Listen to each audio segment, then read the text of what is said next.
Live everywhere. Daily Co's Radio on netrootsradio.com presents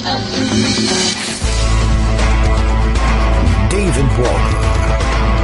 Kagro in the Morning Show.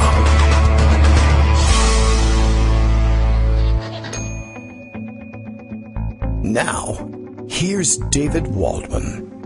Hey, good morning, everybody. How you doing? Guess what? It's Friday, October 13th. That makes it Friday the 13th, and I guess that explains the difficulty we had in getting the show started this morning. I don't know, kind of a weird error message I was getting from one of the audio apps, but then everything looked like it was working okay, and all the outputs looked like they were, outputting, I guess, but they weren't. So we did a quick reboot, and, we missed a couple minutes of the show. But what do you want me to tell you? Donald Trump was a dotard during that period of time, and an effing moron as well. We can spend the rest of the show catching up on why that is, of course, and there are just so many reasons. But we're on. We're ready to go. It's a little Friday the 13th hiccup, I guess. Stay safe. I guess we won't be walking under any ladders, behind any black cats, or any other stupid superstitions we can throw in there about bad luck. I'm going to smash a mirror over a black cat that's walking under a ladder, just to see if I can reverse things enough times. Shall we begin? Where should we begin?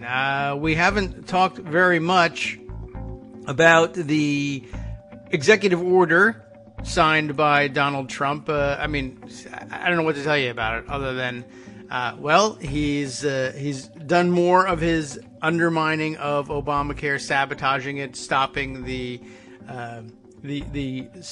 subsidization payments as well, and I guess he's sort of creating a strange new short-term, unregulated insurance market that he thinks will fix everything for everybody because, of course, it offers cheapo plans that don't cover anything and won't cover you if you have any pre-existing conditions, but they cost a lot less. I guess opening the market for these short-term association health plans, and, of course, it's something that Rand Paul thinks is a great idea. So there you go.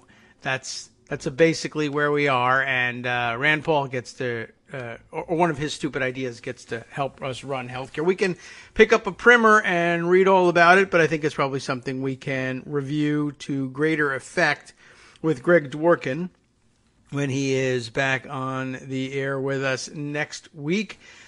In the meantime, of course, let's see. Puerto Rico still not getting any of the help it needs, but he's Donald Trump tweeting from the White House about how much he cares about Puerto Rico. Although I do see also that there's a couple stories circulating that Republican members of Congress being interviewed on television about the Puerto Rico response are insisting to the news networks that it's all fake news, it's all being made up, and if half of Puerto Ricans really didn't have food or water, they'd all be dying, and they're not dying, and so therefore, there you go. But of course, they are, and it takes a while to die, and of course, if you survive by eating food that is either unsafe or drinking water that is unsafe, you will be dying, perhaps very slowly.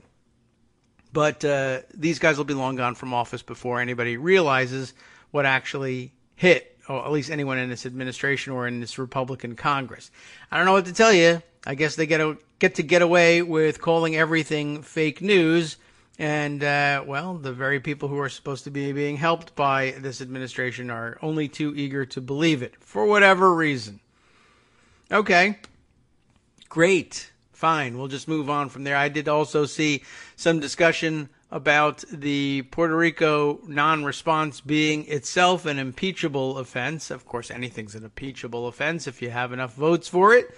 But it was interesting to see it spoken about in that context. Lots more to discuss as well. More news on the Trump, Russia, Facebook, Google, LinkedIn, .edu scandal. There actually are many fronts on that. We do need to kind of catch up on that. Last time we spoke about it, I think all we had for you was the fact that it was sort of expanding, and it was turning out that evidence of Russian manipulation of social media networks was turning up elsewhere besides Facebook and its fake news, that Google was finding evidence that their ad buying apps had been manipulated.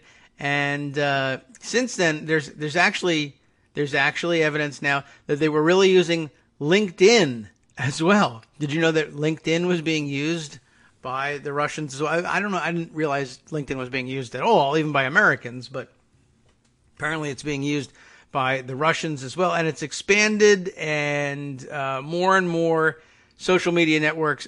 Instagram was being used. I guess basically anything popular that they had access to, which, well, why wouldn't they have access to it? We put it out there, and they were just exploiting anything they could. In fact, I mean, it's expanded beyond that. I actually put aside a story claiming that even Pokemon Go was used as, this is what the headline says, even Pokemon Go used by extensive Russian-linked meddling effort, which makes it sound like I'm not entirely sure what they did here.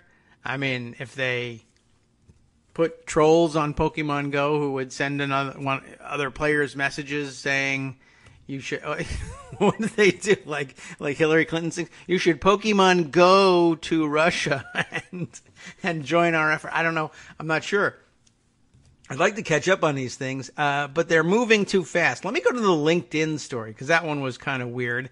And it was Newsweek. Oh, by the way, I'm sorry, before I even begin on this, Newsweek is in trouble with everybody. With me, yes. With everybody else, sure. Weird. Oh, I'm sorry. Oh, now they're in trouble with me for auto-playing video. Thanks a lot, guys. I'm getting to hate you. Let me just put that out there. And you know what? By the way, for whatever reason, none of the solutions for blocking auto-playing video seem to be working for me either. I'll have to work these things out. But luckily, at least it played on a different computer than we're broadcasting from. Newsweek, though, is in trouble with me on a totally different front. You may have seen this yesterday. It was the outrage of the evening. I don't know what they were thinking. I don't know what they thought they were going to get out of this. I don't know anything about why Newsweek thinks it's still necessary to publish this thing, but it's out there. They had a story yesterday. I'm going to have to go back to the Twitter feed on this to find this stuff. But let's see. First of all, let me put a couple of stories aside here along the way. So many things happening. The direction of the show changing as we speak, and by which I mean as I speak, because it's just me. But last night, Newsweek, and I'll get you the name of the reporter and everything, printed a story that, I don't know, I can't understand it. Maybe it crossed your screens. It kind of flashed through Twitter last night around 6:30, 7:30, and has disappeared this morning. I don't see any of the lingering outrage about it. But the story was, who's the reporter here? It was Alexander Nazarian, who is a senior reporter apparently at Newsweek. I mean, I don't keep track of who's reading at Newsweek, but first came to my attention as Matt McDermott tweeted this thing out, attaching Newsweek's article and link in his tweet. Newsweek put it this way: former House Speaker Dennis Hastert explains what's wrong with Trump's Congress, and a link. And now normally, in normal situations, and this is not normal, you would say, oh, former Speaker of the House explaining what's wrong with Congress. That's maybe an interesting thing. They might have some interesting insights to bring us. Sure, fine. Matt McDermott, though, I think makes the correct observation. Dennis Hastert is a pedophile who raped and abused boys. It is absolutely outrageous that a media organization would seek his commentary. Quite so. And I looked into it, and that's exactly what they did. I don't know what the hell they were thinking, but I mean, this is the clearest evidence that there's really, honest to God, literally nothing you can do if you're a Republican. I mean, if you made it up, if you were saying to yourself, gosh, it seems crazy, there's nothing you can do as a Republican. What do you have to do to be ostracized from polite society if you're a Republican? How do they keep you out of the public eye? Oh, I know. What if he's a pedophile? What if he's a high school wrestling coach who's raping his athletes and watching them in the shower and all, and paying them hush money so they stay quiet so that he can stay in Congress or remain in polite society, and it's all found out, and he goes to federal prison. I mean, he's convicted and everything. He goes to federal prison. Wouldn't that do the trick? Sure, absolutely, but come on. I mean, seriously, short of that, what do we, I mean, look at all these terrible things that they do that should leave them ostracized from honest political society, if there is such a thing, or at least polite society, yes? Surely there are other things short of that. I mean, everyone knows that if you were a convicted pedophile, they wouldn't let. Oh, well, I guess there's really nothing you can do. I mean, I guess, imagine the outrage. I guess you don't really have to. You know the outrage. What if, suppose the article had been, Anthony Weiner tells us what's wrong with Trump's Congress. Of course, he was not convicted of any of the same things that Dennis Hastert was convicted of. It was inappropriate and horrible what he did, but it's not approaching the horribleness of what went on here. But what the hell, right? Oh my God, it would be an outrage. People would be going crazy. The television, you'd never stop. You'd never hear the end of it from Donald Trump. But Dennis Hastert, I mean, I don't know, a youthful error. How are we excusing this? And I mean, think of all the other comparisons that occurred to me, that Donald Trump is tweeting about football players who take a knee are a son of a bitch and you should get them out of there and they should be fired, you know, because they took a knee, he's disrespecting the flag. I think raping children disrespects the flag. And I'm surprised that there's no call for get that son of a bitch right out of there. Why doesn't somebody just go down there and drag that Dennis Hastert out of the Newsweek offices? I don't know. Maybe he phoned in the interview. Whatever it is. And on top of all of that, great. I mean, just what a thought process. I don't know when they approved this article. Maybe I have the timing wrong. But in the middle of the Harvey Weinstein thing and finding out that everybody is a creep, we're going to, don't worry about it. You know, we're going to normalize all of that stuff by interviewing Dennis Hastert about politics, for God's sake. The guy's finished. Leave him out of this. But apparently the author of the article thought it was like really super insightful to speak to him. And then I read the article and I tried to read it, you know, I'm not going to read a Dennis Hastert article open-mindedly, but it wasn't even, you did not need Hastert for this. It was chiefly an article about Gingrich, to be honest, about how, look, the Congress is in the toilet, it doesn't work, and it's hyper-partisanship that did it, and everybody knows where that originated. It was another warmed over Gingrich is to blame article, which is fine because Gingrich is to blame. But Gingrich wouldn't comment for the article, so they had to find somebody else. Well, Dennis Hastert, he was a former Speaker of the House. He'll have some great insights. And to be honest, if he had not been a child molester, you would have read his comments and been like, I mean, they would have been helpful to the story because, of course, the editor would have said, minus the fact that he's a child rapist, he would have said, it would be really good if you got the comments of somebody who knew what the hell was going on in Congress about this. And if Gingrich won't talk, I guess you should talk to Hastert. Or, I mean, there's no mention of even any outreach to John Boehner, by the way, who, as far as I know, is not a child rapist and is perfectly acceptable. As horrible a person as he was and as terrible a leader as he was, perfectly acceptable to interview him still. I wish nobody would. And I guess my wish was granted because they went to Hastert instead. What the hell is that about?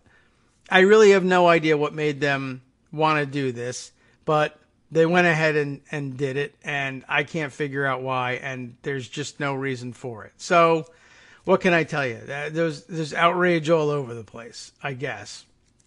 Anyway, I mean, now what am I going to do? Really, the honest answer for this is I would like to tell you about the various social media networks that the Russians are exploiting, and one of them is LinkedIn. And unfortunately, the only write-up I have about it is in Newsweek, which I guess I should be boycotting because of this Dennis Hastert thing. This poses a real difficulty. But I guess it's different writers, so maybe I don't know. I'm not sure what to do about this. All right, let's see. What have we got here? Do we need to read out the whole thing? I'm a little confused about how they happen to do this, but listen to this. Here's the headline: How Russia is using LinkedIn as a tool of war against its U.S. enemies. And it's not quite the same as Facebook. They weren't using LinkedIn per se as a major vector for fake news stories, though they did use it that way, which is bizarre to me because, I don't know, I am hands off about LinkedIn. Every once in a while somebody says, add me to your LinkedIn network. All right. In an effort not to insult you, click. That's the extent of LinkedIn usage for me. Jeff Stein wrote this one, and it's not that recent. I mean, it's not ancient, but it's from August, early August, and I guess we didn't notice it. So here we'll take notice of it, despite the fact that it's in the same magazine where they interviewed pedophile Dennis Hastert. One night in mid-March, it begins, Alan Malcher, a British military veteran, dropped into the Queen's Arms, which is the name of a pub. It doesn't mean he dropped into the Queen's arms like, ravish me, your majesty. That's not what happened. Though that's a great idea. I don't have the nerve for it, and I don't think she's interested. But maybe Alan Malcher has a relationship with her. I don't know. He's a military veteran. I doubt it. I'm not going to put that on the Queen. Though she can do what she likes. Not only is she the Queen, it's just, hey, your majesty, whatever you want. Because you're a nice person, I think. Unless they ask, what's his name about it? The crazy perennial candidate who's in jail. Now I'm blanking on his name, but I'm happy about that. Anyway, who cares? He took a seat, Alan Malcher did, at the bar and ordered his customary pint of Foster's, which is, of course, Australian for beer, not British, but okay. Within a few minutes, a stranger sidled up, ordered a drink, and started a conversation. It wasn't the Queen.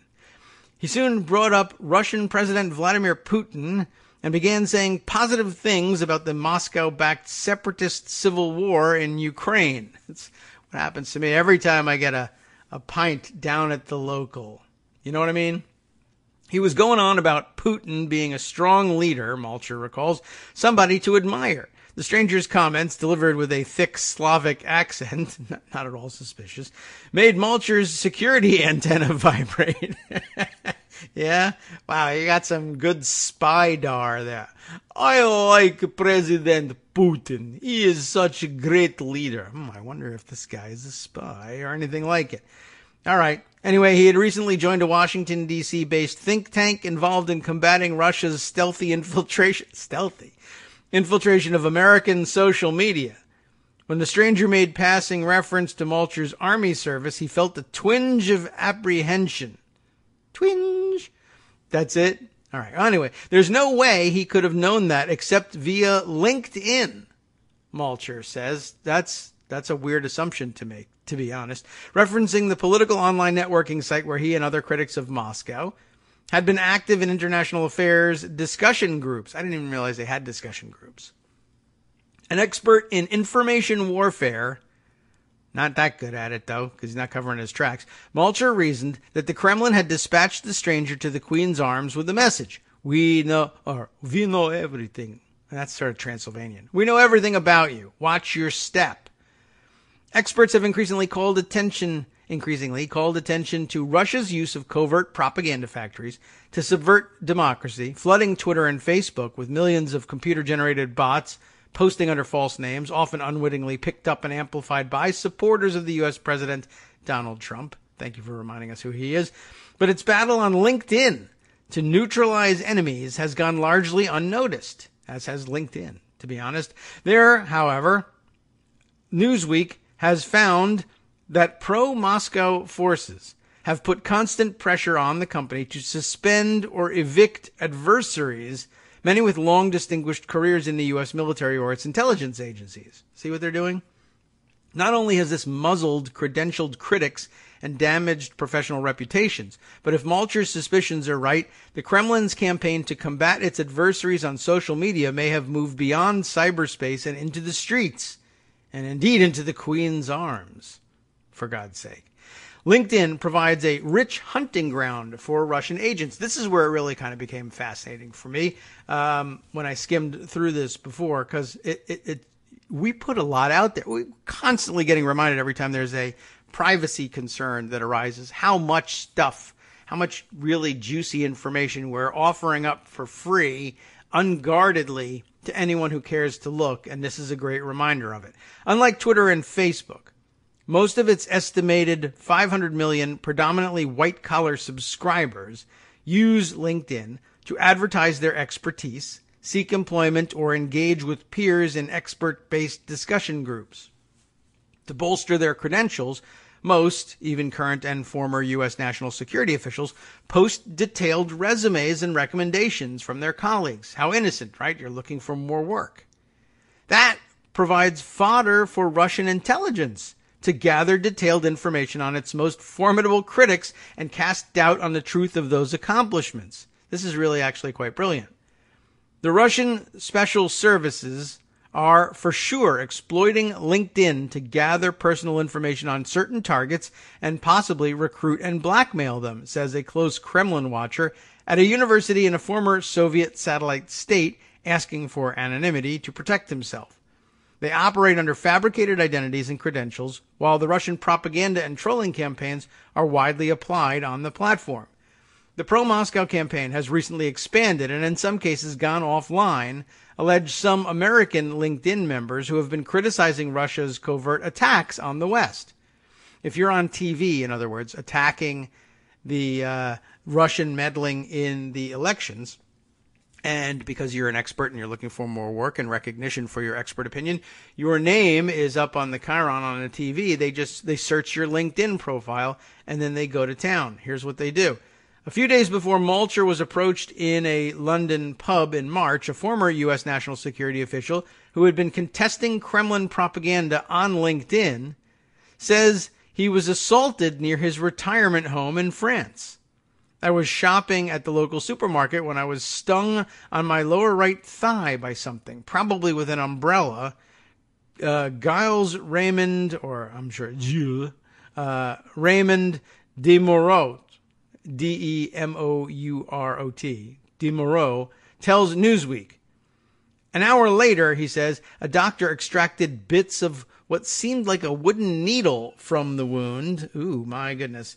Lab tests determined it was impregnated with carbapenem-resistant, oh my goodness, Pseudomonas aeruginosa. I have no idea how. You'll have to look that one up. It basically, look, what is it? A potentially lethal superbug, he says. And he's had to make several visits to his doctor for treatments. I'm still not out of the woods, he adds. He also supplied a hospital document that actually, I guess, backed up this claim. Time for us to get ready for our first break, of course, but it provided a hospital document confirming the wound was caused by wooden splinters and only an outside intervention or event can explain the infection. Rather spooky and scary, really. More about this after our first break for station identification, back in 2 minutes.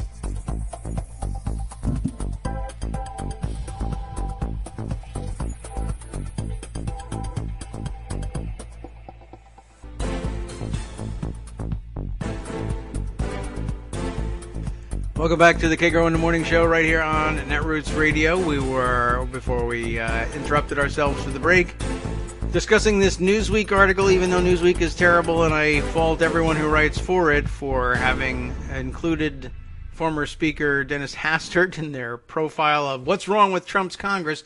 The answer is everything, and we're asking a pedophile to explain it to us. Anyway, reading their product regardless on the assumption that there has been no cross-infection here. Interesting article about the use of LinkedIn as a weapon of war, as they say here, in the Russian propaganda campaign. So there's more detail about this stuff. Anyway, this one particular guy who got stung with the wooden needle, infected with the superbug, He says he strongly suspects his assailant was connected to Russia. I guess no proof there. Still working as a defense and foreign policy consultant for private clients, de Moreau has been writing exposés of alleged Russian intelligence front groups and agents in France and Belgium with names, places, and dates on LinkedIn. He's been doing his writing on LinkedIn, you see, and he had been relentlessly singled out for rebutting Kremlin apologists about the seizure of Crimea and the subversion of Ukraine. At one stage, he says, I received many phone calls with death threats. To de Moreau, the attack was a disquieting replay of a Cold War-era Russian KGB assault on Georgy Markov, a Bulgarian dissident who died in 1978 after being injected with a poison pellet from an umbrella jab on a London street. Sort of a famous case. Other critics have been attacked with poison too, notably an ex-KGB officer turned freelance investigator named Alexander Litvinenko, who died in London. Another famous case in 2006 after a Kremlin agent laced his tea with polonium. Paul Kobaugh, a former U.S. Army psychological warfare expert, says the accounts of de Moreau and Malcher sound right to him. When I see influence operations, I know them. Kobaugh, who retired from the U.S. Special Operations Command in 2015, has also been harassed by Russian trolls on LinkedIn after posting comments critical of Moscow.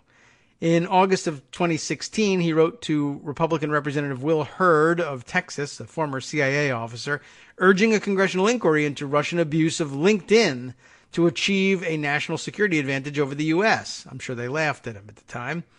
Kobaugh, I still kind of find it funny because LinkedIn, but okay. Kobaugh and other military intelligence veterans and academics coalesced on LinkedIn in 2015 to combat desinformatia, or disinformation, a branch of what the Kremlin has employed since 1917 and its Bolshevik Revolution. I guess, I'm sorry, I've skipped the line here, but a branch of what Russian intelligence calls active measures, the tactic of spreading false rumors that they have employed since their 1917 revolution, and probably earlier, but it wouldn't have been the KGB doing it. Anyway, a century later, Moscow has recalibrated the technique for social media. One of the battlegrounds was the International Relations Professionals discussion group on LinkedIn, founded and managed by de Moreau. There, foreign affairs specialists from academia and the government post mainstream media articles and commentary, frequently on the subject of Russia's so-called hybrid warfare tactics against NATO members and applicants. Soon, trolls arrived. A group of about 40 of us from the West began exchanging notes, says Joel Harding, who retired from the U.S. Army's Intelligence and Security Command in 2003, and we noticed a few of the profiles on LinkedIn were consistently not engaging us in debate, but rallying the troops, the defenders of Putin and the Russian invasion of Ukraine, critics of NATO, Trump-style European populists, and the like. A major target was Charles Levin, a highly decorated retired senior CIA operations officer with over 40 years' experience jousting with the Russian KGB and its successor spy agencies. Levin was the manager of several foreign policy and security issues discussion groups on LinkedIn, with a combined following of about 130,000 members.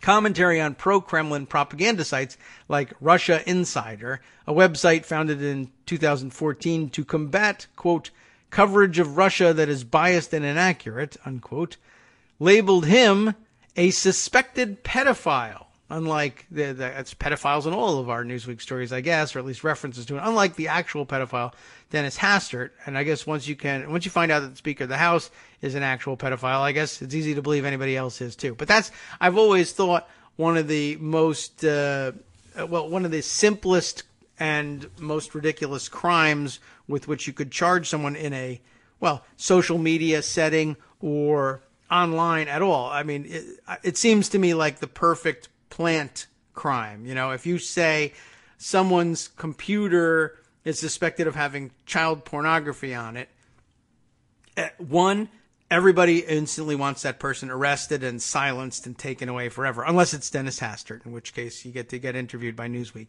a couple of years down the road. But also, no one wants to see the evidence. it's a crime. We're going to put him away in jail and silence this guy and ruin his life and his career. Don't you want to make sure that we're right first? No, God, no one wants to see child pornography. Just put him away forever. It seems like a pretty easy way to set somebody up for disposal.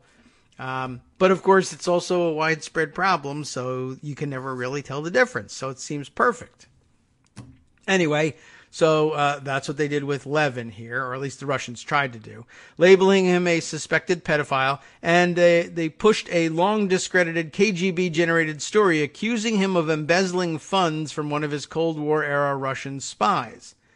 On LinkedIn, Harding was also labeled a, quote, pornographer. It says here a favorite meme used against Hillary Clinton and associates.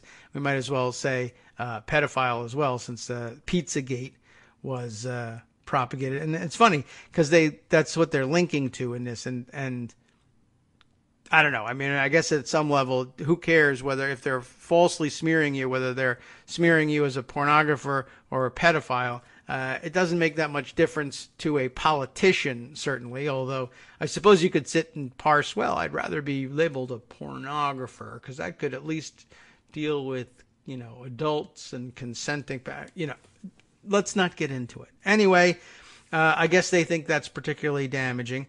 And so Harding labeled as a pornographer, apparently a favorite meme, following a lawsuit against him by a Malibu Media, a notorious Los Angeles company that lures browsers into clicking on links to X-rated movies, then demands payment for illegally copying them.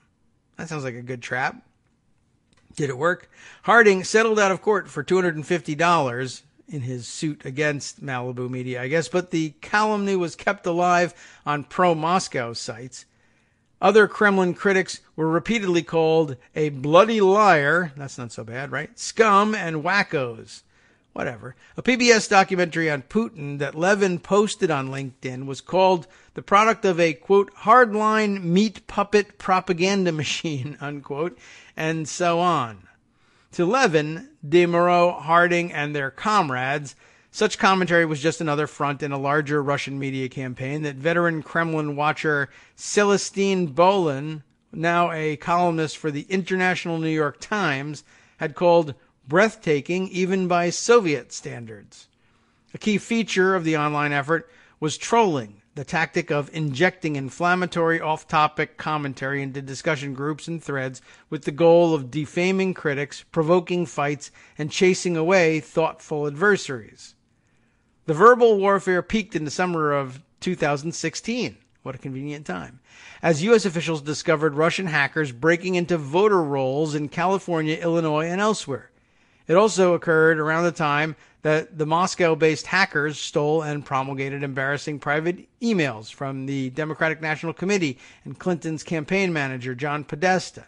Such activities were designed to help Donald Trump and undermine public faith in the U.S. democratic process, an American intelligence report concluded in January. One of the most persistent critics of Levin and his cohorts was Yana Dianova, a top international law expert, so-called anyway, with ties to Roskomnadzor, the Russian internet regulator that censors opposition parties and foreign news reports critical of Moscow. A senior attorney in the Moscow office of Grata International, a firm based in Kazakhstan, Dianova has participated in two Roskomnadzor conferences, which are attended by senior security officials. In February, the firm drafted a paper for the agency putting a new series of internet censorship provisions in an uncritical light. She also is listed as a, quote, expert with the Moscow Center of International Business Assistance. The company offers clients advice on the Russian gas and oil sector, as well as guidance on real estate investing in, you'll never guess where, Cyprus, an area of primary concern for money laundering. Oh, real estate, money laundering, Cyprus. Weird. According to a 2014 U.S. State Department report. Beyond her legal network, Dianova used LinkedIn and other media to insinuate that the bogus KGB embezzlement story about Levin had merit and suggested that Harding, the porn addict, as it's described here, had done time in a maximum correctional prison. That would be maybe maximum security, but it's pretty Russian of them to get that wrong. She frequently employed a favorite Kremlin rhetorical tactic, whataboutism, as they label it here. I don't know if the Kremlin calls it whataboutism, but we here in America certainly do. Responding to exposés of Moscow's interference in the 2016 elections with counter-narratives of U.S. support for pro-democracy groups in Russia. Americans, she wrote on LinkedIn, may vehemently claim that they are Russian propaganda fighters, but what they actually do 24/7 here is quite similar to CIA and other U.S. government social media trolls / disinformation programs. She also leveled insults against her critics via LinkedIn and well-known Kremlin propaganda sites like the Russian International Affairs Council, a soft power arm of the Kremlin founded by former Russian President Dmitry Medvedev and chaired by Foreign Minister Sergei Lavrov. In 2015 through 2016, Yana began making complaints to LinkedIn management, saying Harding calls us trolls, sending the screenshots in as evidence and getting a few of us temporarily restricted. In a June 27, 2016 LinkedIn post, she wrote that she had compiled a list of at least a dozen of her enemies with their background and contact details, adding that those whose job is to survey these activities are aware of them. Yana Dianova attacked me and my friends relentlessly on LinkedIn, says De Moreau. The attacks were accompanied with our photo. Among the allegations was that I had been sent by CIA with Charles Levin to battle Russians on LinkedIn. That does seem unlikely, but who knows. But I was not a CIA employee and never met with Charles Levin. I know him only through the internet. Dianova also attacked a company I had set up in Paris and later disclosed, De Moreau say. She told LinkedIn my profile was a fake and that the company never existed.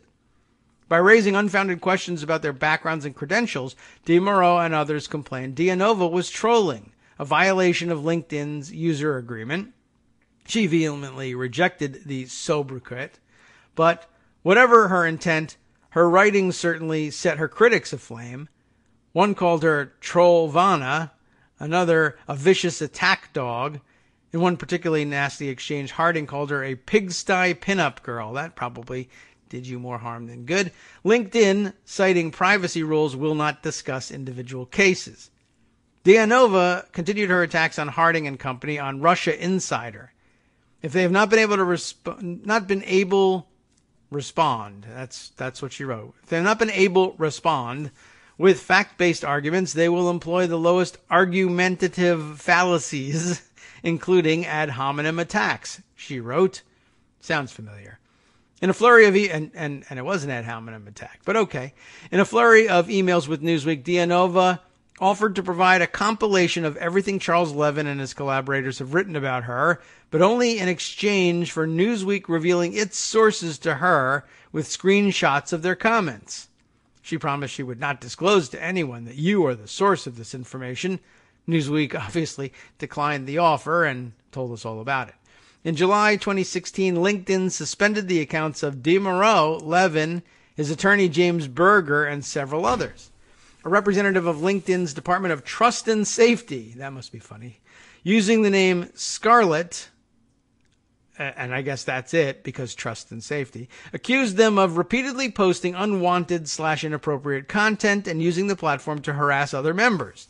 In other words, Dianova is harassing them, they harass back, and she reports them for the harassment. And LinkedIn, like I tell my kids, when you get, when someone's bothering you, if you push them back, when they were little on the playground, the teachers on the playground after lunch catch the kid who pushes back. They don't catch the initial part. It's they see a commotion, they look back, they see you pushing, you're going to be the one in trouble. So, where were we? Oh, yes, Scarlett, just Scarlett from the Department of Trust and Safety, accused the intelligence officials, former intelligence officials, of being the ones doing the harassing. The red connotation provoked bitter cracks among the Americans, I guess the Scarlett thing. The evictions were first reported a year ago by Ksenia Krylova, I guess, an exiled Russian journalist in California who had received death threats and applied for political asylum. In an email to Newsweek, Dianova says the suspensions of Levin and Berger were not due to my efforts. Either way, such results can have professional repercussions beyond LinkedIn, many say. That's why it's important. Berger's own expulsion from LinkedIn came up during a recent visit to another law firm when an associate asked him why he had been banned. It was unsettling, he says.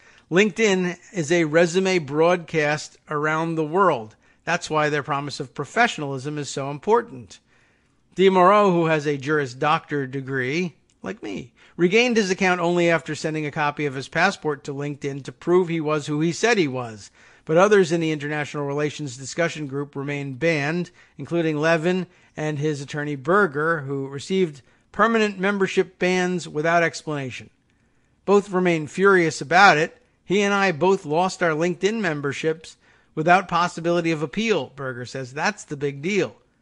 Outside of LinkedIn, the attacks on Levin and the others were echoed on other Russian propaganda sites.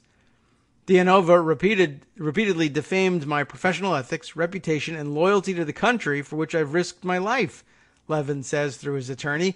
He complains that she virtually labeled him a thief by publicizing the long ago debunked allegation that he had stolen money from one of his Russian spies. Both U.S. and Russian intelligence officials agreed the story was a fabrication, Levin points out, citing authoritative books and a magazine article on the affair. Dianova countered in a LinkedIn post that she had never, her capitalization, and she capitalized every single letter of never asserted that Mr. Levin, quote, engaged in theft, but merely asked, again in all caps, asked him whether or not it is true that he had misappropriated the government funds. She also wrote that another account of the case contains nothing to counter the allegation that Charles Levin had pocketed some of the money. In fact, the article didn't even mention the incident. Oh well, too bad. Such exchanges have prompted a few of Dianova's critics to suspect she is connected to Russian intelligence.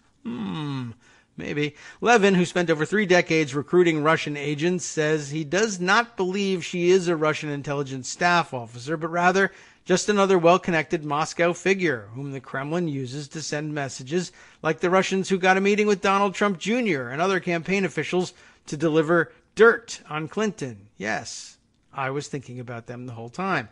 Dianova denied the allegations in an email to Newsweek. No, I am not a Russian intelligence officer, she says, nor a Russian agent of any kind. There are allegations that I am somehow acting on behalf Russian government, authorities / its agents. Wow, her English is a little rusty. Better than my Russian, though. She adds, are totally false, crazed, and made out of revenge. She has regularly threatened to sue anyone who repeats the allegation. Whoops. But in response to one critic who floated the idea that she and her law firm had intelligence connections, she cracked, thanks for the free PR. As the rhetorical combat between the Americans and the Russians accelerated through 2016, de Moreau says he continued to see real-world consequences, though he does not allege those consequences were related to Dianova. He suspects, that he was set up for a possible kidnapping en route to a meeting at the Vatican, which had offered him a job as an international relations advisor. Just before leaving for Rome, he received an email with photos of 2 men who would meet him at the airport when he landed. Immediately recognizing them as rogue former British commandos, who he knew were working for an alleged Kremlin agent he had written about on LinkedIn, he suspected the email had come from a hijacked account. He canceled the trip. The incident was probably only to scare me off, he says. Such actions have increased his suspicions that at least some pro-Kremlin activists online are working with the Russian intelligence services. De Moreau has learned of another odd offline activity seemingly directed at him. He says he once got a tip from a source in the Paris municipal government that a man with a Russian accent had tried to get confidential information about his company from the city's business records. After being rebuffed, the man left in a car with CD, that would be diplomatic, plates, the tipster told him. Back online, de Moreau and his fellow Kremlin critics felt LinkedIn was inclined to accept the other side's charges and not theirs, even though they say many of their foes were hiding behind suspected multiple fake identities including Russians posing as pro-Trump Americans in violation of LinkedIn's user agreement. After being retained by Levin, Berger sent written protests to LinkedIn's Department of Trust and Safety, as well as senior executives at LinkedIn and Microsoft, which acquired the site for $26.2 billion, stupidly enough, in June of 2016. The software giant rejected his argument and evidence and told him that neither he nor Levin could appeal their suspensions. Our group consists of real professionals, many of whom have long track records of public service, military service, and or work in fields such as law, Berger says. They have thugs, fake profiles, anti-Western agents, and a host of useful idiots, all carefully exploited by their Muscovite masters. There is zero moral equivalency, although I tend to suspect that there's more both sides stuff going on here than they're willing to admit. But who knows? Money, Berger suspects, has played a role. He argues that foreign markets are critical to the continued growth of LinkedIn and other social media platforms. Like virtually all U.S.-based social media sites, LinkedIn was looking to expand abroad, including in Russia, where it had a tenuous foothold with 6 million customers in 2016, according to Reuters. Whatever the value of the Russian market, Moscow booted LinkedIn on November 17th because it would not agree to move its data servers under Russian control. The website TechCrunch, that's a good exploit there. Move your servers to our control or we won't let you do business here. Wow. The website TechCrunch speculated that it was a warning to bigger sites to be on their guard. LinkedIn could get back in. The Russian news agency TASS reported in June this year, pending negotiations with Microsoft. However that turns out, company representatives say Russia was never a priority market, and any questions about incentives to stay there are now moot. LinkedIn's head of trust and safety, Paul Rockwell, rejected the charge of favoritism. When we investigated this issue more than a year ago, we found it was a clear-cut case of harassment and a violation of our terms of service. We believe it was handled appropriately. LinkedIn spokeswoman Nicole Leverich says policing the often rancorous exchanges on the site is an ongoing challenge. A lot of it comes down to he said, she said. But they only are expelling the he's, I guess, in this case. Critics strongly disagree, saying LinkedIn is rife with Kremlin favoritism. De Moreau points to the case of Fred Eidlin, E-I-D-L-I-N, whom he calls an ardent and virulent pro-Russian propagandist who was active mainly in another LinkedIn discussion group, Political Science. Eidlin, who died last year, claimed to be a visiting professor at Karlova, a.k.a. Charles University, in Prague. I smelled something fishy there, de Moreau said, so he made an inquiry at the school. A vice rector responded that Eidlin does not have an official status of visiting professor, according to the email Newsweek reviewed. My colleagues have not seen him for at least 2 years. De Moreau promptly copied the email to LinkedIn's Department of Trust and Safety with a complaint that Eidlin was in flagrant violation of its terms of use by misrepresenting himself. He got nowhere. Scarlett rejected the complaint, telling de Moreau that someone had filed a counter-complaint against him. In the meantime, Levin and others escalated their plea to Simon Pope, the security manager at Microsoft. Pope reviewed the matter with LinkedIn, but let the decision stand. The company's policies appear at best inconsistent. If we receive a report of a false profile or harassment of a member, we investigate with our user agreement and professional community guidelines in mind. LinkedIn spokeswoman Mary Catherine Jurek told Newsweek, if it violates those, we remove content or restrict accounts where appropriate.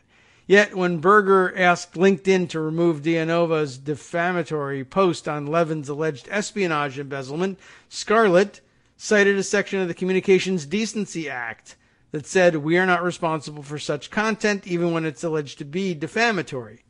Another company spokesperson, granted anonymity to discuss the issue freely, said policing all the violators in real time was impossible. And not every critic of Russia gets kicked off the site. I've never been banned, even though I have been just as hard on the Kremlin as anyone else, says Candy Zabka, a cybersecurity specialist who has done work uncovering hackers for the FBI, Interpol, and Europol. Putin, for some reason, likes me, she jokes. I reported so many Russian fake profiles and trolls to LinkedIn that they gave me a premium account for a year. Helped us a lot, a company insider said, on condition of anonymity because of the issue's sensitivity. Meanwhile, Dianova finally got evicted with the same vague accusations from LinkedIn that she had posted defamatory material, she says. Others have taken her place, while fake Russian accounts, in some cases computer-generated bots from Russian propaganda factories, continue to plague LinkedIn and other social media platforms, observers say. Rockwell, LinkedIn's head of trust and safety, however, maintains that Kremlin interference is not a systemic issue now that the site has been blocked from Russia. LinkedIn's critics dismiss such a claim. The platform's mobile applications remains available both in the App Store and in Google Play, and the network's email service continues delivering messages sent via its website. Nabi Abdullayev, a senior analyst at the Control Risks security firm, wrote last December in Forbes. Alan Mulcher, the British Army Infowar veteran, is more blunt. They don't have a clue about Russian access, he says. LinkedIn can't say they are blocking the Russians, he adds, because they, the Kremlin and its proxies, can have servers anywhere. Plus, they can use disposable email addresses, just like Al-Qaeda and Islamic State group militants. LinkedIn is well aware of the huge amount of trolls and fake profiles on its site, said Zabka. Most of the Russian trolls are still active on LinkedIn, says the Eastern European expert on Russian international internet practices, who supplied Newsweek with web addresses and screenshots of dozens of alleged fake users spouting anti-Western and pro-Kremlin messages. A small army of social media operatives are deployed to promote all of this material to unknowing audiences, 3 well-regarded former government experts wrote last November for the War on the Rocks website. Top U.S. intelligence officials say there's no reason to believe the Kremlin will pull back. Moscow will apply lessons learned from its Putin-ordered campaign aimed at the 2016 U.S. presidential election to future influence efforts worldwide, they concluded in their January 2017 report, including against U.S. allies and their election processes. Such techniques have worked all too well with the rise of Trump, whose tweets denouncing investigations into contacts between the Russians and his campaign aides and family members have found a friendly echo chamber in social media sites. We all know lots about that, of course. They will be back, former FBI Director James Comey warned at a Senate Intelligence Committee hearing in June.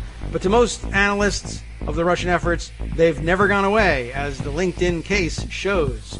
Wow. Well, is there any more to this one? Yes, it continues. Believe it or not, we'll continue with more of it after the break.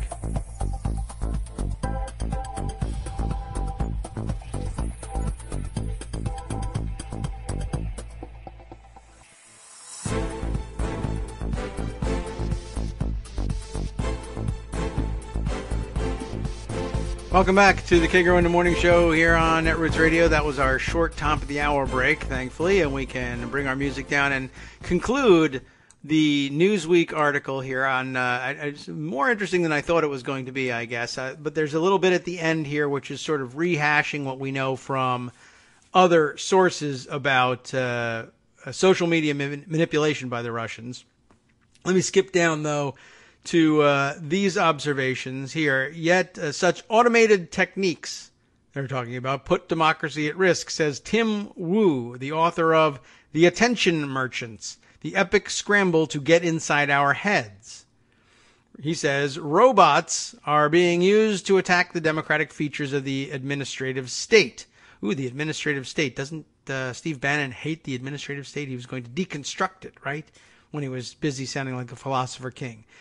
Well, that's what Wu recently wrote in the New York Times. The problem is almost certain to get worse, spreading to even more areas of life as bots are trained to become better at mimicking humans.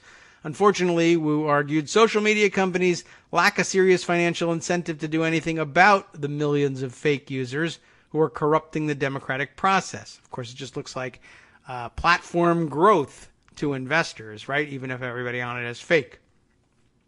During his March encounter with that stranger at the Queen's Arms pub, fake users and bots were the least of Malcher's concerns. He had no doubt the Russians were trying to bully him in person, as they had others. I mean, that's their end game, isn't it? Malcher says. Intimidation. A little bit like the mission. That's the conclusion of the article, but a little bit like the mission sometimes, I think, of the alt-right forces of white supremacy who show up, Proud Boy types, at rallies to try and intimidate the opposition into no longer coming out to counter them. Unfortunately, they're losing every battle because most of the Proud Boys are flabby idiots and pretty easy to beat up. But I can't encourage you to do that. I can only say it's happening. Anyway, it's really been pretty interesting taking a look at this. And I thought the other implication of LinkedIn as a weapon of war, they didn't really discuss this aspect of it because the physical aspect of it, of course, and the professional sabotage aspect is the more dangerous of all of it. But it reminded me a little bit of the Kaspersky article that we were reading earlier, in that we're putting all this information out there. Essentially, there's a centralized data bank that you can search for people who are perhaps the most influential with American traditional media, not social media, but like getting themselves on television to tell en masse Americans about Russian interference with the elections is the province of a certain kind of pundit, almost all of whom do advertise their services extensively on LinkedIn. If you can get on there and discredit them or even ban them from LinkedIn, then the most effective advocates about Russian interference and subversion of social media platforms are essentially silenced. It's actually quite a brilliant plan. And, even if you never succeed in it, what could be better for Russian agents or those interested in helping Russian agents than a centralized database with detailed personal information about how to contact and how to neutralize these folks who are out there advertising their ability to help you understand and undermine the undermining being done by Russians. What a dumb idea this was. But it seemed so innocent, trying to help them get work. Well, that's among several stories out there about the expanding reach of Russian interference. I did tell you that there was one actually about Pokemon Go, which I was wondering why my kids started asking for borscht so many times recently, but I'm curious to see just what the hell they're talking about here. Now, let's see. Will this video play automatically? If it does, I'll have it muted. This is on CNN's money section here. Exclusive. Even Pokemon Go used by extensive Russian-linked meddling effort. That's kind of a weird, stilted headline here. Donnie O'Sullivan and Dylan Byers on this piece. This name came up the other day, with one N. Is it Donnie or Donnie? I don't know.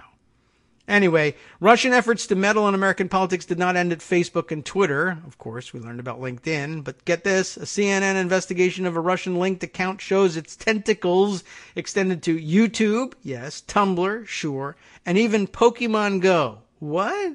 Yes, Pokemon Go. I need a sound effect for Pokemon Go or something or my surprise at it. What can we use for that?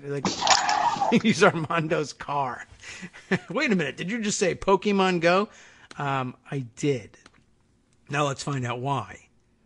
One Russian-linked campaign posing as part of the Black Lives Matter movement used Facebook, Instagram, Twitter, YouTube, Tumblr, and Pokemon Go, and even contacted some reporters in an effort to exploit racial tensions and sow discord among Americans, CNN has learned. Yes, YouTube, a huge part of this too, and I guess maybe we'll spend some time on the YouTube part of this, but Pokemon Go? The campaign, titled Don't Shoot Us, which is an interesting one-off from Hands Up, Don't Shoot, okay, offers new insights into how Russian agents created a broad online ecosystem where divisive political messages were reinforced across multiple platforms, amplifying a campaign that appears to have been run from one source, the shadowy Kremlin-linked troll farm known as, everyone can say it with me, the Internet Research Agency. A source familiar with the matter confirmed to CNN that the Don't Shoot Us Facebook page was one of the 470 accounts taken down after the company determined they were linked to the IRA, not the Irish Republican Army, not the Independent Retirement Account, but the Internet Research Agency. The IRA acronym has never really got a good shake out there, has it? CNN has separately established the links between the Facebook page and the other Don't Shoot Us accounts. The Don't Shoot Us campaign, the title of which may have referenced the Hands Up, Don't Shoot slogan that became popular in the wake of the shooting of Michael Brown, used these platforms to highlight incidents of alleged police brutality with what may have been the dual goal of galvanizing African Americans to protest and encouraging other Americans to view black activism as a rising threat, by which we mean white Americans. It's interesting to other white Americans, but you might as well just go ahead and say so. The Facebook, Instagram, and Twitter accounts belonging to the campaign are currently suspended. The group's YouTube channel and website were both still active. As of Thursday morning, the Tumblr page now posts about Palestine. Another interesting and easy fracture point to exploit, I would guess. All of the aforementioned companies declined to comment on the Don't Shoot Us campaign. Representatives from Facebook, Twitter, and Alphabet, the parent company of Google and YouTube, have agreed to testify before the Senate and House Intelligence Committees on November 1st, according to sources at all three companies. Tracing the links between the various Don't Shoot Us social media accounts shows how one YouTube video or Twitter post could lead users down a rabbit hole of activist messaging and ultimately encourage them to take action. The Don't Shoot Us YouTube page, which is simply titled Don't Shoot, contains more than 200 videos of news reports, police surveillance tape, and amateur footage showing incidents of alleged police brutality. All of them, of course, a lot of them we've seen, and they're real. These videos, which were posted between May and December of 2016, have been viewed more than 368,000 times. All of these YouTube videos link back to a DoNotShootUs.us website. The website was registered in March of 2016 to a Clerk York in Illinois. Clerk York. Clark, maybe? They went with Clerk on that one. Public records do not show any evidence that someone named Clerk York lives in Illinois. The street address and phone number listed in the website's registration belong to a shopping mall in North Riverside. The DoNotShootUs.us website in turn links to a Tumblr account. In July of 2016, this Tumblr account announced a contest encouraging readers to play Pokemon Go, the augmented reality game in which users go out into the real world and use their phones to find and train Pokemon characters. Specifically, the Don't Shoot Us contest directed readers to go to find and train Pokemon near locations where alleged incidents of police brutality had taken place. Users were instructed to give their Pokemon names corresponding with those of the victims. Interesting. A post promoting the contest showed a Pokemon named Eric Garner for the African-American man who died after being put in a chokehold by a New York Police Department officer. Winners of the contest would receive Amazon gift cards, the announcement said. It's unclear what the people behind the contest hoped to accomplish, though it may have been to remind people living near places where these incidents had taken place of what had happened and to upset or anger them. I guess that could be enough. CNN has not found any evidence that Pokemon Go users attempted to enter the contest, or whether any of the Amazon gift cards that were promised were ever awarded, or indeed whether the people who designed the contest ever had any intention of awarding those prizes. It's clear from the images shared with us by CNN that our game assets were appropriated and misused in promotions by third parties without our permission, Niantic, the makers of Pokemon Go, said in a statement provided to CNN. It's important to note that Pokemon Go as a platform was not and cannot be used to share information between users in the app, so our platform was in no way being used. This contest, so-called contest, required people to take screenshots from their phone and share over other social networks, not within our game. Niantic will consider our response as we learn more. The Tumblr page that promoted the contest no longer posts about U.S. police violence. It now appears to be devoted to pro-Palestinian campaigns. Tumblr would not confirm to CNN if the same people who operated the Tumblr page about Black Lives Matter now operate the pro-Palestinian page, citing the company's privacy policy. Tumblr also would not say whether it's investigating potential Russian use of its platform before, during, or after the last presidential election. Don't Shoot Us also worked to spread its influence beyond the digital world. It used Facebook, on which it had more than 254,000 likes as of September of last year, to publicize at least one real-world event. This is now becoming a familiar theme, designed to appear to be part of the Black Lives Matter movement. Just a day after the shooting of Philando Castile by police in a suburb of St. Paul, Minnesota, in July of 2016, local activists in Minnesota noticed a Facebook event for a protest being shared by a group they didn't recognize. Don't Shoot Us was publicizing a protest outside the St. Anthony Police Department where Geronimo Yanez, the officer who shot Castile, worked. Local activists had been protesting outside the Minnesota governor's mansion. When an activist group with ties to a local union reached out to the page, someone with Don't Shoot Us replied and explained that they were not in Minnesota, but planned to open a chapter in the state in the following months. The local group became more suspicious. After investigating further, including finding the website registration information showing a mall address, they posted on their website to say that Don't Shoot Us was a total troll job. CNN has reached out to those local activists, but it hasn't heard back at the time of the article's publication. Brandon Long, the state party chairman of the Green Party of Minnesota, remembers hearing about the planned Don't Shoot Us event. He told CNN, "We frequently support Black Lives Matter protests and demonstrations, and we know pretty much all the organizers in town, and that page wasn't recognized by anyone." This was not the only event that Don't Shoot Us worked to promote. In June of 2016, someone using the Gmail address that had been posted as part of the Pokemon Go contest promotion reached out to Brandon Weigel, an editor at Baltimore City Paper, to promote a protest at a courthouse where one of the officers involved in the arrest of Freddie Gray was due to appear. The email made Weigel suspicious. After City Paper editors and reporters are familiar, he said, with many of the activist groups doing work in Baltimore, so it was strange to receive an email from an outside group trying to start a protest outside the courthouse, he told CNN. Weigel was the only reporter to be on the receiving end of communications from Don't Shoot Us. Last January, someone named Daniel Reed, who was described as the, quote, chief editor of DoNotShootUs.us, chief editor-in-chief, maybe, what an American would say, gave an interview to a contributor at the now-defunct International Press Foundation, a website where students and trainee journalists regularly posted articles. There is no civilized country in the world that suffers so many cases of police brutality against civilians, IPF quoted Reed as saying, among other things. IPF was responsible for the British spelling of civilized in that excerpt.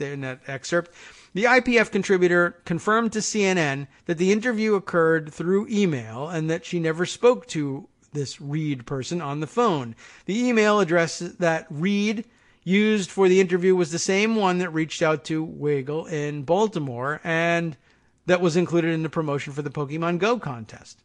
Reed sent the answers to IPF's questions in a 4-page Microsoft Word document. The document, which outlined what Reed described as problems with the American justice system and police brutality, were written entirely in English. However, when CNN examined the document's metadata, they found the Russian word for name was part of the document properties.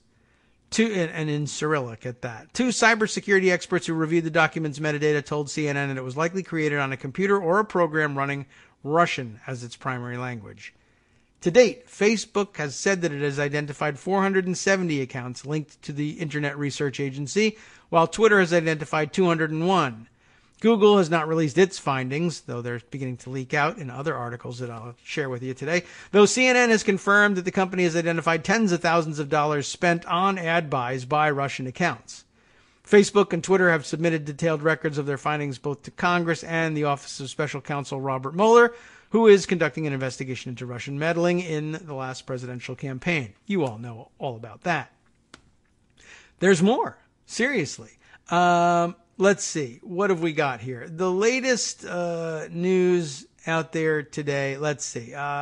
This morning, I find this tweet by Casey Michael.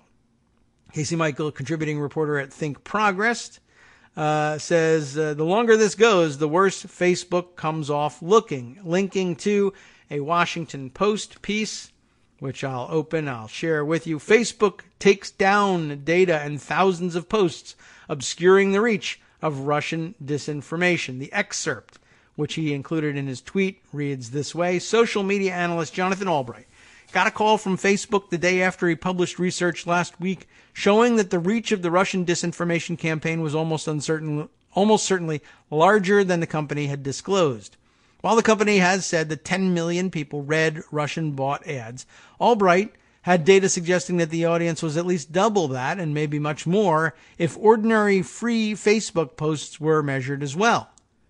Albright welcomed the chat with 3 company officials, but he was not pleased to discover that they had done more than talk about their concerns regarding his research. They had also scrubbed from the internet, if that's really even possible, nearly everything. Thousands of Facebook posts and related data that had made his work possible. Never again would he or any other researcher be able to run the kind of analysis that he had done just days earlier. Why wouldn't you want that done? Geez, I don't know. You tell me.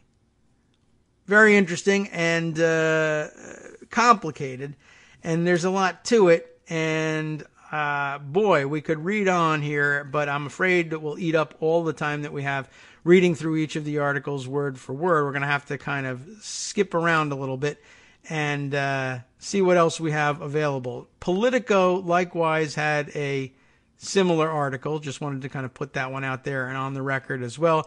Twitter, deleted data potentially crucial to Russia probes.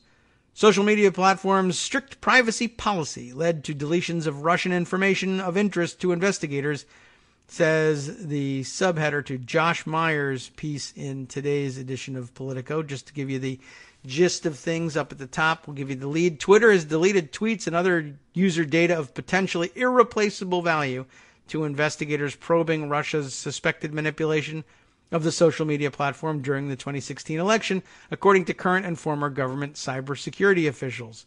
Federal investigators now believe Twitter was one of Russia's most potent weapons in its efforts to promote Donald Trump over Hillary Clinton, the officials say, speaking on condition of anonymity, of course.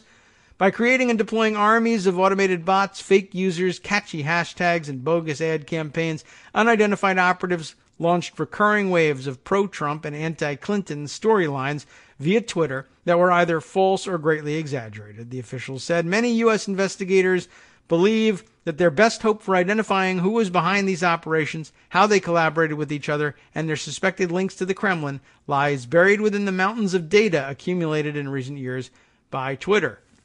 Now, of course, being scrubbed meticulously by the company, not by our government, although maybe at their insistence, because, of course, Trump pulls the levers of our government. But who knows? I'm not really sure why they would go ahead and do that. Maybe they have a legitimate reason. I don't know. But weird, isn't it? But her emails. What about all the scrubbing? They bleached the hard drives, whatever that might mean. And now private companies, for whatever reason, seem to be doing the same with all traces of the Russian interference. That inures to the benefit of the government. Or the people who make up the government now and make up everything that the government does as well. What a strange coincidence that is. Okay, there's more. Let me skim down a little bit here I know there's somewhere in Pocket some more information about the way YouTube was being used. And it kind of helps us, it'll add to the Russian thing, and we can segue out of it as well. You know what? One of the better summaries of it, I always think that it's a better summary of it when Mark Sumner does it for Daily Kos. You may have seen his roundup of it earlier in the week. Russian propaganda ads now found on Gmail, YouTube, Facebook, Twitter, and others. Does he mention LinkedIn? I don't know. But he does one of the quickest, bestest roundups of everything always. This one about the reach of their social media advertising. Who are some of the others? Does it mention any of these? Of course, Google Ads as well would have been infected with this stuff. And if you're using Gmail, like so many of us are, you might have had your advertising display manipulated there as well.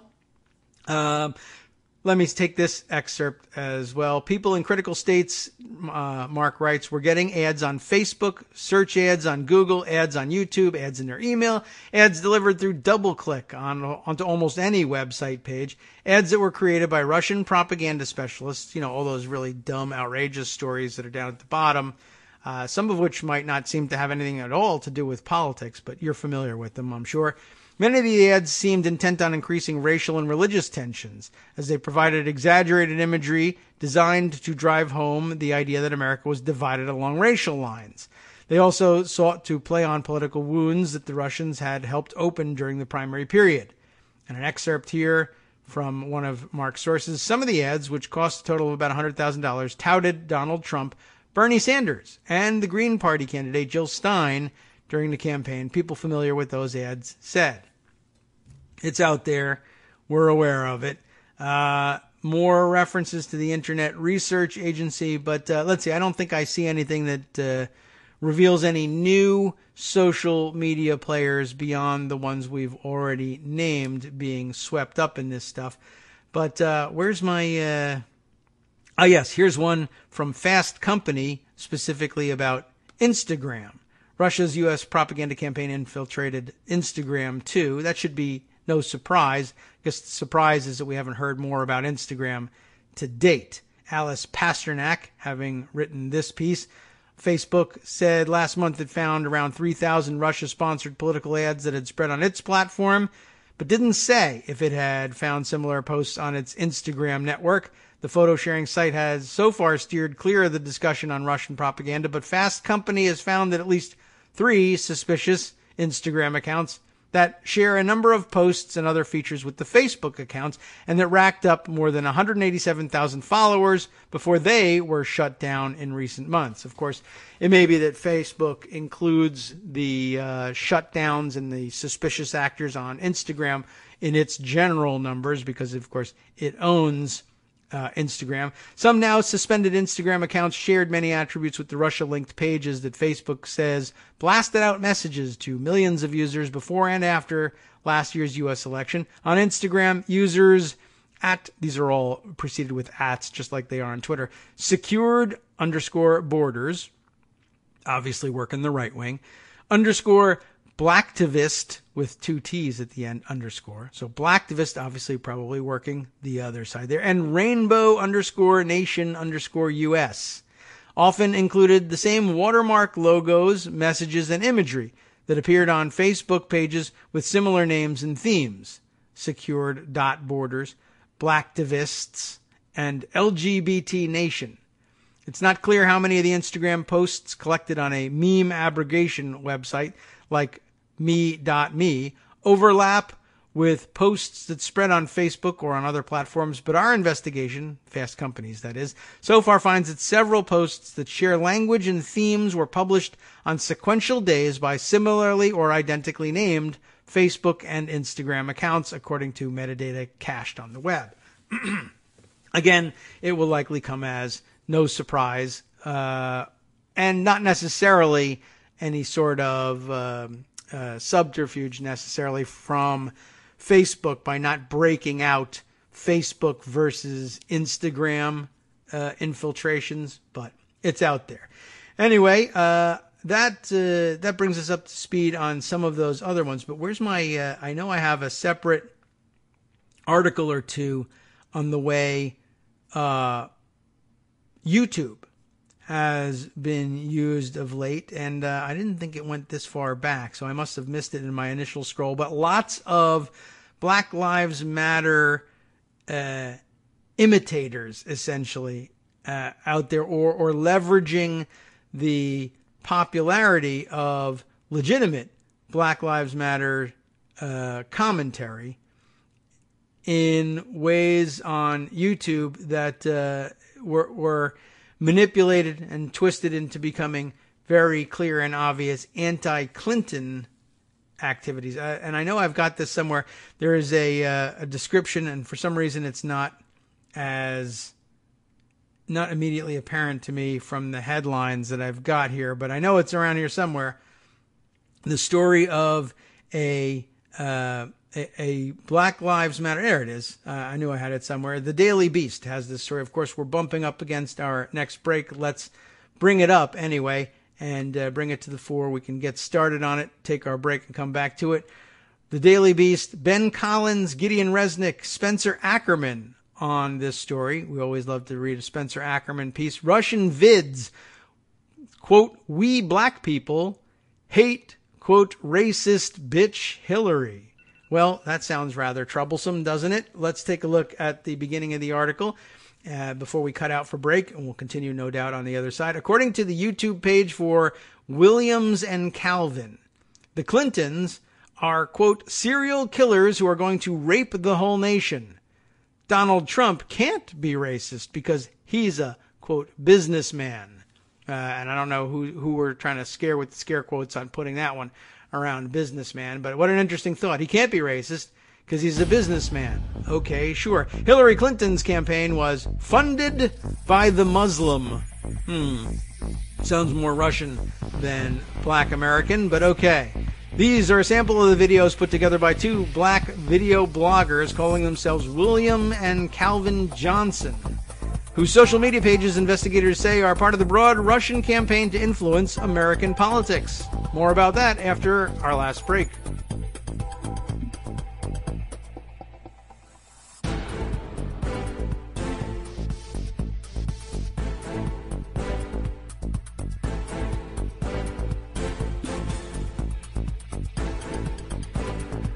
Welcome back to the Kagro in the Morning Show here on Netroots Radio. I want to catch up just a little bit before I launch into this article with some of the other comments that came in during the first hour of the show, and I got so involved in my own things that I never got back to them. But yeah, very true. And as a matter of fact, I forgot beginning of the day to read Bill's tweet from Portland, Maine, about the launch of our show, but that was probably because I was caught up in the difficulties we had in launching the show. But he did remind me that not only was Dennis Hastert watching his wrestlers while he was in the shower, he was watching them while sitting in a Barca lounger, which, I don't know, somehow adds some really significant sleaziness to the whole thing. Interesting story being shared by Kate Sherrill. We'll probably investigate this sometime next week, but an Indiana lawmaker has drafted a bill that would require professional journalists to be licensed by the state police. That sounds like a uniquely poor idea, but they keep coming up with really uniquely poor ideas about how to manage the press there in Indiana, starting with Mike Pence, but okay.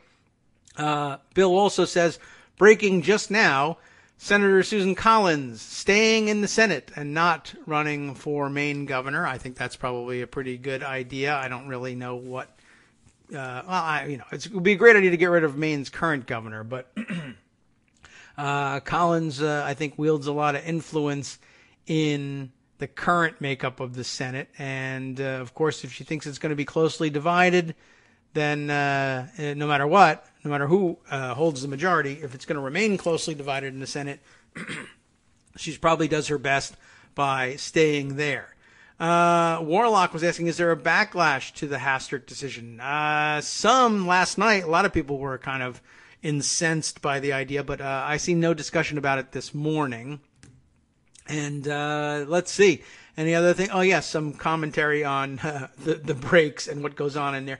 Yeah, the breaks, I think, are changing slowly over time, and I'm sure we'll keep shaking up what you hear on the Netroots Radio feed during the breaks. Will continue to change, and I am working on cutting some spots, I guess. I'm going to do some 30-second, almost like commercials, but for myself. They're commercials for me. I think we're going to remind everybody that of our Patreon pages and our fundraising efforts and how important that is, and remind everybody how easy and fun it is when you contribute your own segments to the Kagro in the Morning Show. And by the way, I had hinted that I had some other ones ready to go, and we do, but I may delay things until next week just to kind of stretch out my supply of good stories. and give myself a chance to catch up on a few things that I had put aside so that we could get through Paula Apanis's amazing and long-running series on GOP domestic abusers. Well received, lots of great praise for that piece. Let me launch into this Daily Beast story about this YouTube channel. It seems like a particularly destructive way of using the platform. These other ones that we mentioned, as I said, put together by two black video bloggers calling themselves Williams and Calvin Johnson. Let's see if we can find out a little bit more about who they are and what they did. Their social media pages, investigators say, are part of this Russian campaign to influence American politics. Across Facebook, Twitter, Instagram, and YouTube, they purported to offer, quote, a word of truth to African American audiences. And that would not be surprising under normal circumstances, even under abnormal circumstances. Why they think it's connected to the Russian effort? Well, I don't know. Let's roll forward and find out. We, the black people, they said, we stand in one unity. We stand in one to say that Hillary Clinton is not our candidate. And that could certainly be the case. One of the men says in a November video that warned Clinton, quote, is going to stand for the Muslim. We don't stand for her. Now, I don't know, but it seems to me like it would be more likely that organic African American, organic black American anti-Clinton stances, they may not necessarily show up as pro anybody in particular. You can just be anti-Clinton. It does happen. But you don't see a lot of it that goes to, well, the reason we don't like Hillary Clinton is she is going to stand for the Muslim. At least not among the black American community. It exists, like something exists. There's always somebody somewhere who says such things. But it reminds me a little bit more like of, the Blacks for Trump effort that showed up. I mean, he was just this Looney Tunes guy who has, a pretty serious criminal record at that, but clearly, didn't represent any sort of organic blacks, like organization of black Americans who happened to support Trump. They were just planted there, or he planted himself there for his own purposes to spread the notice of his website. Anyway, Williams and Calvin's content, it goes on to say here, was pulled from Facebook in August after it was identified as a Russian government-backed propaganda account. The Daily Beast has confirmed with multiple sources familiar with the account and reasons for its removal. Wasn't that it was offensive. That doesn't get you pulled from Facebook, but apparently being connected to Russia does, and maybe it should. Williams and Calvin's account was also suspended from Twitter in August, but the YouTube page for Williams and Calvin remains live at press time. It's reminiscent of the Russian attempts to impersonate a California-based Muslim group and piggyback off of the Black Lives Matter protests to spread the Kremlin's message. But this time, the Kremlin operation used real people, not just memes and hijacked hashtags. The discovery of living, breathing, real-life avatars for Kremlin talking points deepens and complicates the emerging picture of how Russian propaganda reached what Facebook alone estimated last week were 10 million users in the United States, a number considered by many outside experts to be a lowball estimate. Videos published by Williams and Calvin in late 2016, especially in October, often engaged in fever swamp theories about Hillary Clinton and in some cases promoting Donald Trump directly. One specific video published in October prior to the presidential election refers to Hillary Clinton as, quote, an old racist bitch. She's a effing racist, the host says over a subdued rap beat. And this woman is a witch, he says, as a picture portrays Clinton in Wizard of Oz attire. He goes on to praise Julian Assange for releasing hacked emails. This woman, she's sick on her head. On her head. Other videos are more explicit, believe it or not, about urging people to vote for Trump. This is time for change. This is why I say that let our vote go for Trump, because this man is a businessman. He is not a politician. We can have deal with him.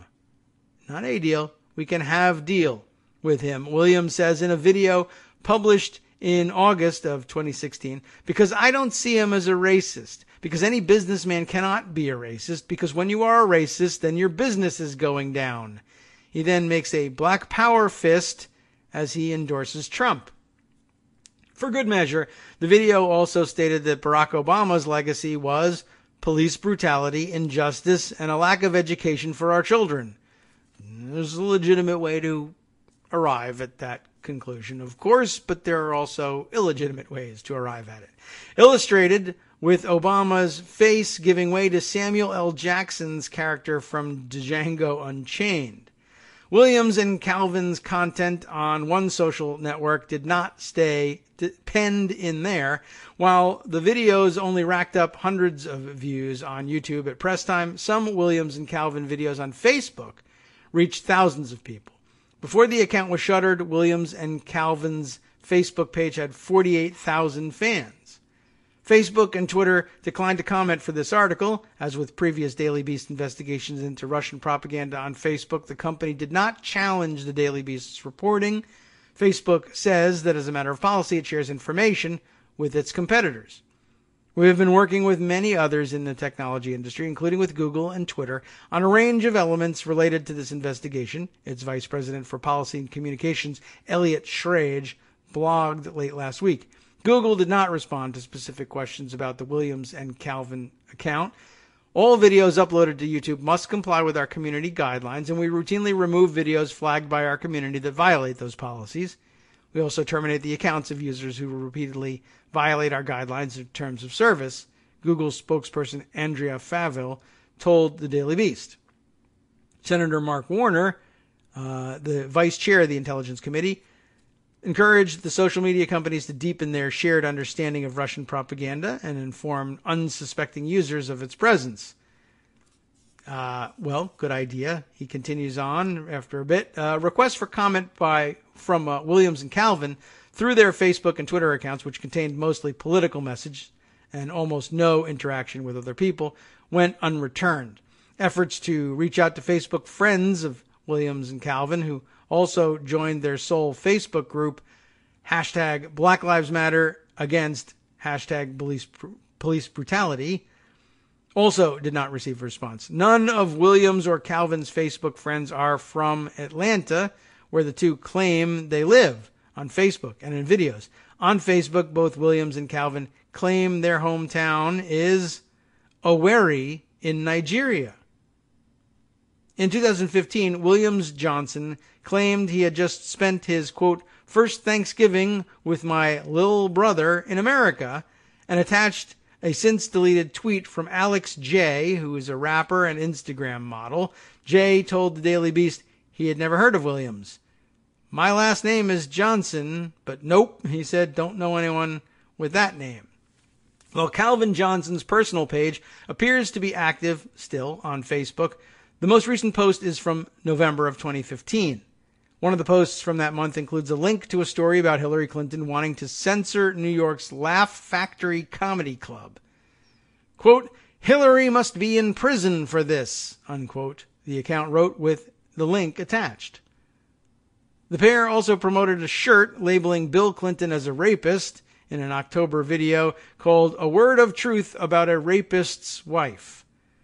To say the truth, Bill Clinton is a rapist, and there is a lot of fact to prove it, the host says, before saying the Clintons are, quote, serial killers and they are going to rape the whole nation, unquote. The video concludes with the line, we have to do all we can to not allow this racist bitch to become the next president. Thanks a lot, guys. In an August video, one of the hosts explicitly endorses the movie Clinton Cash. Wow, gee whiz. And begins the video by saying, I support Bernie Sanders. Okay. Today is old bitch Clinton time, the host says, before a title card informs people watching that the film will premiere the day prior to the Democratic National Convention. Clinton Cash, that is. The rest of the video is an advertisement for the movie, which was based on a book mostly consisting of research from a non-profit investigative research outfit, allegedly, founded by Breitbart editor Peter Schweizer and Breitbart CEO and ousted White House chief strategist Steve Bannon. In another video, Williams and Calvin push the conspiracy that Bill Clinton has an African-American son named Danny Williams, an idea often amplified by right-wing media with no corroborating evidence.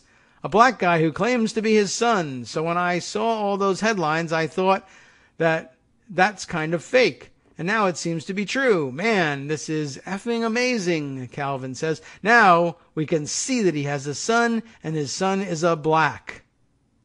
That's what it says. A word of truth about Danny Williams was published 3 weeks before the election. It seems that Hillary has never been wanting sex at all, he continues. You guys are super American sounding. I wonder how she give birth to a daughter, Chelsea. I think that Bill have no time to F Hillary. That's, again, super American and really super comfortable with regular everyday language. According to Clint Watts, once again in our stories here, a former FBI counterterrorism agent who testified to the Senate Intelligence Committee on Russian cyber attacks, using third-party contractors from both inside Russia and countries with cheap labor is a method used by the Kremlin to muddy the waters on attribution of propaganda. Often the Kremlin will contract out entities to do this so they can say, you can't prove that this is us, Watts told the Daily Beast. It's pretty routine for them to try to gain resources through third parties and contract cutouts. Williams and Calvin's videos are not particularly rigorous about nuances of American culture and geography.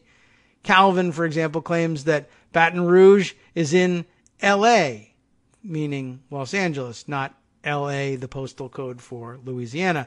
Another video calls LeBron James the best basket player of the year. Oh boy, that's pretty in touch. Watts calls the low-quality videos a weakness in their system. In a normal influence campaign, you do these things called audience analysis and product testing to see what works before you put it out there. They didn't. They try everything, then go with what works, said Watts, which is a little bit like how Cambridge Analytica's work was described to us. They skipped the product testing phase. They didn't do it, and they also don't care. Watts said Russia's forays into YouTube influence are probably new for them in the U.S. space after years of social media campaigns across Eastern Europe. They thought they were going to do something really cool and amazing, and I'm sure they thought it came out amazing, but it didn't take off, and they showed their hand. Very interesting. There is another article in here floating around somewhere, and I think it's in close proximity that I stored this thing, but I don't know that we're going to be able to get to it and then get through it. But basically an interesting article about a little one-off from the Russia thing, but basically how the right is using YouTube. Here we are, rightwingwatch.org with their article, White Supremacy Figured Out How to Become YouTube Famous. Doesn't really, I don't think, offer us anything new in terms of, we won't be surprised, I guess, I should say, by reading that just as the right wing in early days of talk radio used, local stations and right wing talk radio to infect the American political psyche with its conspiratorial garbage, eventually culminating in the ubiquity of Rush Limbaugh. Similarly, they are using YouTube rants as low-budget ways of doing the same. And Jared Holt wrote an interesting piece here, and it's pretty lengthy, too. White supremacy figured out how to become YouTube famous. And it's all about, individual YouTube video bloggers who post their own rants and rack up thousands of followers. Who's supporting it all? I'm not really sure. But, the ad networks that they exploit is, it's extensive, and it may or may not by itself be sufficient to sustain their efforts, or, hey, money could be coming from elsewhere, too. We'll perhaps discuss that a little bit more next week. We got to start winding things up in order to hand off to the after show in just a few minutes, but there's at least one other crazy storyline that I think I would like to share with you that has nothing to do with Russia per se, but just one more visit back to the scene of the crime in Las Vegas. The shooter at the Mandalay Bay who shot down on the the country music festival. There's a weird coincidence, not really, I guess, coincidence of sorts that cropped up that I haven't had a chance to mention to date. Now, I've got 2 stories on this that I haven't been able to bring up yet. And let me see if I can find the first of them. But there's a guy who, I said it was a coincidence, and maybe it's not, just by virtue of the kind of person we're talking about here. The first I noticed of it, though, was a Washington Post piece by Avi Selk back on October 4th. What a macho gun-packing Instagram star did when, by chance, he was caught in the Las Vegas shooting. I don't know if you heard this story. And I don't know if we've ever mentioned this guy before or not. Guns and Women got Dan Bilzerian where he is today. The king of Instagram. I don't know why he calls himself that, but it sounds like good marketing. 23 million followers, a mansion full of guns, and a hot tub full of women. Wow, how could you figure out the magic formula for getting these kinds of idiots to follow you? He lines his feed with photos of himself and women in the wilderness, playing with his arsenal of rifles, his biceps the size of their thighs. Bilzerian once trained to be a Navy SEAL. And while he never became one, he often brags of his apparently deadly prowess. My greatest fear is that someone will break in and I won't be able to decide which or what #gun to shoot them with, he once wrote as a caption for a photo of his table of guns. There's even an official Dan Bilzerian video game about shooting zombie women in the Nevada desert. Nevada, of course, not Nevada.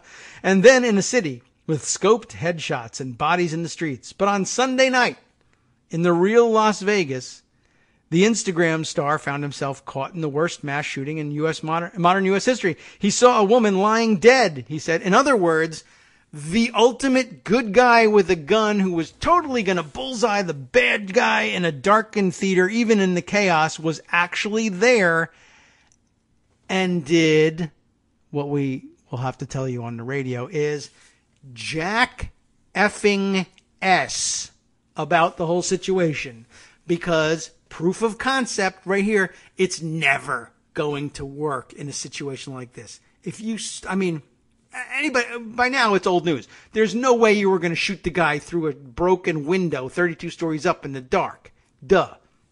But here's the guy who advocates this sort of thing all the time, and he's there, and not only is he not able to do anything, but guess what? He's unarmed. Mr. I go everywhere with my guns. I don't even know which gun to shoot a perpetrator with. I'll have so many choices. No guns on him. How did that happen? So there he was, watching people get shot to death. And what does he do? He was prepared. It wasn't that he was totally unarmed. He had no weapons, but he did have his phone with him and had the presence of mind to shoot a video of himself in the middle of all the chaos. He turned a camera on himself as he walked, short of breath because he's a Navy SEAL, from the killing grounds, and at first resolved to live up to years of online bravado. Trying to go grab a gun, he says in the clip. I'm effing headed back. Saw a girl get shot in the face right next to me. Her effing brains hanging out. Sounds like he was truly sensitive to the situation. But in the next clip, which briefly appeared on Bilzerian's Instagram account and has since been plastered over the internet, he stands in front of police lights, looking slightly dazed. They got one of the guys, he says. No gun in sight. All fury gone from his voice. I'm headed back. I don't think there's much I can do. So he went home, leaving fans to wonder whether one of Instagram's most formidable stars was something different in real life. Guess what? He really is. Bilzerian, who could not be reached for comment, would later claim to have helped an injured woman that night, when at least 58 people were killed and hundreds were wounded. And some did see something admirable in his return to the scene. There really isn't. Armed or otherwise, even if it was by then too late to help. But for others, the flight from danger only proved what they always suspected. This is why children shouldn't classify heroes by their followers or their photos, wrote, of all people, Dakota Meyer, a Marine veteran who received the Medal of Honor. And, of course, you may remember for at least briefly announcing his engagement to Bristol Palin, right? Always playing operator dress up and so tough when the cameras are on. A woman just got shot in the head and you're running away filming. Please stop trying to be someone you're not. Not that he spelled "you're" correctly. Whether Bilzerian really is the man he portrays himself to be has been debated ever since he first went viral 4 years before the shooting, also in Las Vegas. He was a small face in the background at the 2013 World Series of Poker, with a woman by his shoulder stroking his thick beard. For whatever reason, the clip spread. As it did, details of Bilzerian's bizarre lifestyle fueled the sensation around him, and his growing fame, in turn, fueled his eccentricities. As GQ wrote in a profile, why? He was a nosebleed stakes gambler himself, having lost $2.3 million on a coin flip. Wow, what a great gambler. He grew up in an 11-bedroom mansion, and by his mid-30s had filled his Los Angeles residence with firearms, including a 20mm anti-tank gun, and half-naked women. Woo, what a man.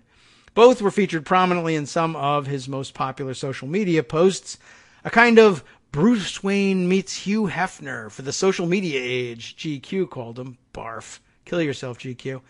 But the Bruce Wayne half of the persona never quite matched up to reality. Bilzerian once faked his own arrest to make a video, GQ wrote. Why they didn't stop the profile at that point, I don't know. It ended with him doing donuts in a police car. When he was actually arrested in 2014 on bomb-making charges, he cut a plea deal in which he was forced to record a 60-second public service announcement in a dull monotone. When shooting exploding rifle targets, check with local and state laws. He lived in part off a trust fund from his father, because he's a man of the people and a true populist, a corporate raider once imprisoned for fraud, and has twice been publicly accused of violence against women. Bilzerian denied kicking a woman in the face at an art show a few days before his arrest. And when a porn star accused him of breaking her foot during a photo shoot, the Instagram king threatened through his lawyer to countersue, win everything she owned, and probably blow it up with a mortar in the desert, because he's super mature and a responsible gun owner. These incidents haven't seemed to hamper his celebrity. And by the way, embedded in the story here is a shot of him surrounded by a bunch of women swigging champagne out of the bottle, and his comment on Twitter is, "Ugly girls hurt my eyes. You're welcome." What a champ. What happened in Las Vegas, though, may actually hurt his reputation, I guess. Good thing your SEAL training kicked in and you ran away from everything. Fake troop. Hashtag fake troop. Read a typical comment, on a photo demonstrating Bilzerian's crane kick posted shortly before the shooting. Bilzerian told people he was on the Route 91 Harvest Festival stage, hanging out with a singer, when shots began to rain down from the rifle-filled 32nd floor hotel room across the street. I was pretty calm, all things considered, but I definitely ran to safety, Bilzerian told people. He did really see, he says, a woman shot in the head and took another injured woman to a hospital before returning to the scene, as promised, with his gun. Well, you know what? There's some question about that, too. I've only got a few minutes left here, but where'd that gun come from? Not really sure. The New York Post, a couple days later, had this story. Cop cursed out King of Instagram during Vegas massacre. King of Instagram Dan Bilzerian, they write, begged a cop for his gun during the Las Vegas massacre, and the officer told him, not surprisingly, get the F away. The millionaire gambler asks for a weapon while viewers hear gunshots ring out overhead. Bilzerian, best known for posting snaps of himself with a harem of scantily clad women on Instagram, was criticized for allegedly running away from the carnage without helping the injured. You all know about the results of the shooting, of course, but new footage emerged apparently showing the muscled social media star running toward the gunfire. Why? He's seen ducking behind a concrete post while a hail of gunfire rains down on the crowd, but the millionaire's heroics are short-lived. Bilzerian, 36, had asked the cop for a weapon to try to fend off the attacker, even showing his gun license. Wow, that must have been impressive. The officer responds, "No, get the F away from me right now." "I don't know who the F you are," the cop screams, adding, "You know better than that." I don't know how he knows that he knows better than that, if he doesn't know who he is. But I am late with our outro music at any rate. We'll start that up and wind things up here. What do you think about this? This is pretty amazing. That not only does he find himself unarmed, but he goes and begs a cop for his gun, because you can't depend on the cops when you need help, when seconds count. The cops are minutes away. Please, please, give me your gun. And, of course, the idea that Mr. Expert here, knowing all about gun safety and gun protocols, would be able to walk up to a cop and say, give me a gun and give me your pistol and I'll take out a 32nd floor shooter he's actually thinking he was going to try. Now that he had his Instagram or his Periscope or whatever the hell on and was videoing himself, he was ready to fight.